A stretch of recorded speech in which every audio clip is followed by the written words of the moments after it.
क्या सरकार को मनीषा की मौत का राज पता था? क्या मनीषा मरने से पहले पुलिस को कंप्लेन की थी? आइए विस्तार से सारी बातों को समझते हैं और जानते हैं इसकी गहराई तक। हरियाणा के भिवानी जिले की 19 साल की लेडी टीचर मनीषा की मौत अभी एक राज बनी हुई है। प्रदेश सरकार केस की जांच सीबीआई के हवाले करने का फैसला कर चुकी है। सभी को उम्मीद है कि सीबीआई जांच में मौत का सच सामने जरूर आएगा। पुलिस इसे सुसाइड बता चुकी है।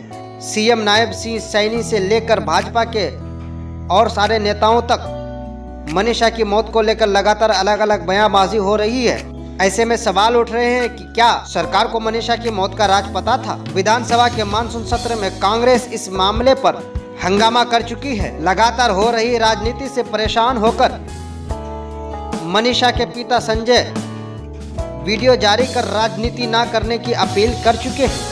इसी बीच दिल्ली AIIMS में हुई पोस्टमार्टम के बाद फॉरेंसिक जांच के लिए सैंपल भिवानी पुलिस को मिल चुके हैं। ये सैंपल सीबीआई को सौंपे जाएंगे। AIIMS में मनीषा के शव का तीसरी बार पोस्टमार्टम हुआ था।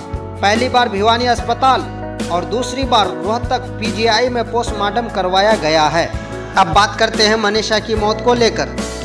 नेता लोग क्या क्या बयानबाजी कर रहे हैं जिनसे रहस्य बढ़ रहा है। पानीपत में सीएम बोले, कई बार पारिवारिक विषय भी होते हैं।